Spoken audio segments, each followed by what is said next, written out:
You're being recorded now, so. Watch what you say, Ben. Perfect. Bye, Lou. Have a good vacation. Have a good Thanksgiving, everybody. Have a good vacation. I built a koi pond. You did? Yeah. Man, you've been sitting much too long, much too long. Welcome, welcome, welcome. Welcome to Truth, a radio program designed with you in mind, a program whose sole purpose is to empower you, our listeners. Information leads to knowledge, and knowledge is, you got it, power. And as always, I want to empower you to take control of your life, those things that impact you, your family, and your community. As always, too, I want you to go to the website at www.gwen-truth.com so you can access those resource listings with links to lead you to all of that empowering information. Information on your municipalities, your county agencies, state agencies, federal agencies, and advocacy groups. Also, we want you to go there so you can take part in the poll that we have. And you know that that poll is asking you about gambling, and whether or not you agree with the state legislature that that is the area that they should be looking, you know, to help fill the void, to fill the holes that are there in terms of our deficit. Should gambling be expanded in other areas of the state? So go on the website so you can let me know. Who am I? I'm Gwen Azama-Edwards, former city commissioner, retired city clerk, city of Daytona Beach, and current president, CEO of 88 Enterprises, Inc., a consulting firm on politics and ethics. I want to do just a couple of quick shout-outs because we do have to go off the air at 7 p.m. tonight because we do have a game coming up from, I'm not sure if it's Amarillo, but they're in Cookman. Maybe Amarillo. But there is a game that comes on at 7, so we will be off the air at that time. But let me just do a couple of shout-outs. First shout-out to my elder son, Curtis, who turns, I want to say, 40, you know, today. But he may not want others to know his age, so I would just say that you're getting there, and not me, but you are getting there. Gwen, you need to rat him out. You need to rat him out. He rats you out now. Yeah. So listen, as you turn 40 today, now the sheriff told me to do this, so I'm doing it on his at his behest, okay? And Mom just wants to wish you a happy birthday, my darling. You know what I do when my kids have their birthdays is I do what my mom used to do for me, and I call and I sing happy birthday to them. I don't care where they are. As long as they're on the phone, I sing it. If they're not there, then I leave the recording, which I did for him earlier today. So happy birthday. Happy birthday to you. Love you, love you, love you. The other shout out, of course, is to the family of Marie Atkins. I don't know if you remember Marie Atkins, Sheriff. She was a city nurse for the city of Daytona Beach for many years. And she was not just a nurse, she was a friend, a super person. And they had a little, family meet this afternoon, and then her funeral services are tomorrow. But we do want to shout out to the family to let them know how much we love her, how much we care for her, and as with them, how much she will be missed by all of us as well. So shout out in that regard. Now, as I have just mentioned, because we're going off at 7, shorter time than usual, and I have Sheriff Ben Johnson here with us tonight, and I don't want to shortchange him on anything. In fact, we were talking before the show, and there's so much actually to be covered that we know we won't be able to cover it all. Of course, I told him when we had the hour show we couldn't cover everything either, but we're going to cover as much of the information as we can. And I'm going to try to at least hit some of those areas that I hear and the sheriff I've talked about that we hear about, where people may have some wrong information or no information but have some issues or concerns. And we also want to talk about, when you've been sheriff for a while, and even if you've been there for the one term or whatever, sometimes there are successes that you have, but there are also some things sometimes that you may not have had the opportunity to do that you wanted to do. And I wanted to ask the sheriff, number one, if he would talk about a couple of things to begin with.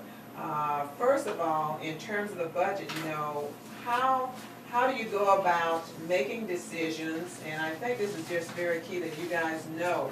How do you go about making decisions in terms of, once you know how much money you're gonna have, making decisions about things like school crossing guards and, you know, other stuff that has to be covered in the budget, or where you might be tied in with and partnering with other agencies and the like? How are those decisions made, Sheriff? Well, actually, your budget decision, once you get the money is basically pretty much spent. Because you put in the budget, what are you gonna do, what do you need, and where are you going from? And as everybody knows in government, the last few years has been pretty tough. You know, that with the economy really tanked, the people out there, a lot of people are suffering, people can't pay more taxes, so we had to look at how do we cut budget? What do we bring it back? What do we do? And the county's done a very good job of that. It's one of the reasons we actually started about 5 years ago. Rather than wait until it was critical, we could see that we were gonna have budget issues, and we started cutting back then. We basically cut 10% of our workforce in the sheriff's office and throughout the county in order to take and bring the budgets down for the county taxes. And in the process, there's always tough cuts that have to be made. And there's things that you do you don't like. You know, for instance, we had to cut back on school crossing guards.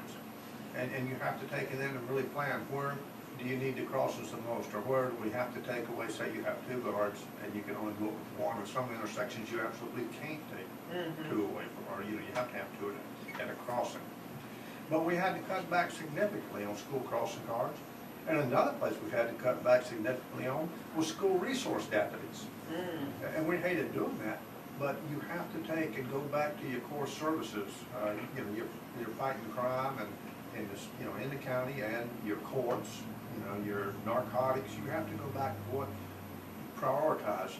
What do you have to do in order to keep the citizens in the county safe? And so it's really tough things. You stretch your equipment longer. You look and see. I mean, we go with the red ink to start with. We give it to our managers. You put in what you think you need, and then we take the budget and we start cutting it apart. And we cut it apart pretty seriously, and then we give it to the county, let them look at it. And usually we pretty well worked it over by the time, and we have looked it over to where they know that we have done about all we can do with it. You can only go so far with the public safety. And then we'd have to fight with them, but the county has been excellent with working with me all the way through about what we need, what we have to do, and we work with the county. And so it's never been a fight. It's been maybe an argument now and then, but not a fight. But that's natural, and we have a great working relationship with the county council, with the county manager. We all sit down together, see what we have to do, and I tell them this is what we have to have. And it's really been a great working relationship with them. You know, naturally, you'd like everything you want, but they have their problems too. They have to take and answer to the citizens too. So that's basically where you go. And you had said too that there is some citizen input in this as well. Absolutely. Now, like for instance, school crossing guards. People wonder, how do we go about the crossing guards? Well, that comes out of the county general fund. And what we do on that is there's a school crossing guard committee. I have 1 member on it, 1 vote. We have a county councilman, somebody from DOT, from the county, from their traffic engineering, and a citizen there. And what they do is they pick out the worst of the intersections. Where do we need the crossing guards to work? We tell them how many guards we can afford, here's what we have. And if they have another school, here's one of the problems in our line of work. When the school is added, nobody takes into account for it at our end. How do we police it? How do we make sure the kids are safe? Nobody takes into account for that. It's just like when they add a judge. Nobody takes into account that it takes me more deputies to handle that courtroom as a bailiff, as, you know, court security, to get the prisoners to and from the court. They don't take into account for this. So it's something we have to. But you can't afford not to, because you must do that. We have to do it and find a way to do it. And it's tough, and it comes from somewhere else. So that's a very, very delicate balancing act. And it's something that sometimes people don't understand. And they think I don't understand, and I understand it fully. And it's sometimes it's just those hard decisions you have to make that you don't like.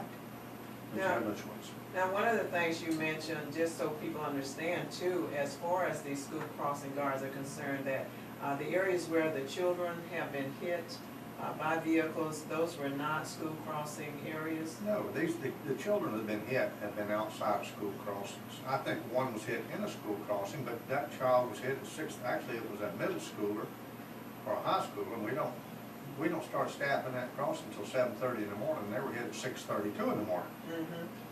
And we've had a problem of people dropping kids off before the crossings open, but no, they have not been hit in the school crossings or where we have school crossings. They've been hit in other areas. For instance, in Orange City, there's an area where the kids go to school, there's no sidewalks, so they have to get out in the street. There are some traffic problems, and it takes time to work them out and change the traffic problem where people are turning and not paying attention to get some bicycles. But none of them, it has not been a school crossing issue. It's just been an issue that we have had, and it's been bad this year. A lot of kids hit and hurt by vehicles. And that takes us all, it takes us educating the children and the kids, and a lot of them are not elementary, some of them are middle school and high school. Educating them, but also educating drivers. Look out when you're out there, pay attention. Look to your left before you turn. Don't just look to the right and see there's no cars coming. Look to the left and make sure there's no pedestrians or bicycles there. And it's a real issue that we do have, and it's something we've been trying to bring to the forefront. As a matter of fact, it's been about, I'm gonna say 6 weeks ago, that the school board and we had a press conference in reference to this, about trying to educate the public and the students to be careful, to watch out for the pedestrians, to watch these crosswalks, to remember that the individual in the crosswalk has the right of way. And look left, look right, look left again. Make sure there's nobody coming from either direction. Not a bicycle or a child walking. Look out about school buses. Don't pass and stop school bus. Look out about kids maybe stepping out from between a car, especially in the school area where you may not see the top of a little child's head. And you may be right. You may be totally right, but it's still not going to take that guilt away from you. That's true. It won't bring back the light. No, it won't. And I know I was sitting and talking with President Reed when she had the most horrendous incident. She had said that where she was driving past and saw a dead body laying, when we had that body that was nearby Daytona State College in the line just a few weeks back. And it made her think, once she checked and she found out that the person stepped out into a vehicle. But it made her get with her staff because she was very, very concerned about the students and that they follow procedures when it comes to walking across, across the street, and that they be very safe because she saw it as a crucial and important responsibility on their part. And just as you were saying, it's something that's just so key and so important to educate the students, educate the parents who will also help educate the students and the school system along with those drivers who are there who need to be very careful too. Yeah, there's an old saying, you want to be right, but you don't want to be dead right. And it's something that a little bit of speed makes a lot of difference. It doesn't take much difference in speed to start making the chances of serious injury and fatality to go up. Watch your speed in the school zone. Watch your speed wherever you're driving. Pay attention. Get off that cell phone, especially that texting while driving. That's so serious that if you're on a highway texting, you'll look down and you'll be 100 yards, drive 100 yards before you ever look up again. Oh yeah. 60 miles an hour, that's only a second. So, oh geez. You need to pay attention, because if you do something and you're at fault, somebody's killed, you can be charged with vehicular homicide. Now, the helicopter, that's been in the news. Who's going to pay for it? Who pays for it?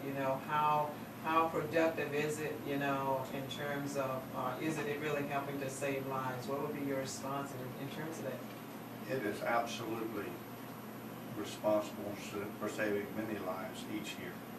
It's one of the best pieces of equipment we have out there. It saves more lives than all of us cops do in Volusia County combined. You run into a problem. Here's in Volusia County, we had the trauma center, which is Halifax, and we're in partnership with Halifax on the helicopters. And what they're trying to do is get the rest of the county to put in for it too. Right now, it's being paid for by the Halifax Hospital District, and a lot of the flights, actually most of the flights are coming from West Volusia, Southeast Volusia. But it is a lifesaver. With that helicopter, we can be anywhere, have a patient from Skids up to Halifax Hospital, anywhere in the county, in under 11 minutes. But you stop and look, if you, even out here, say on 92, let's give one of our weekends, which we have plenty of them with the special events, whether it's 4th of July with the race, whether it's race week or whether it's bike week, to get that individual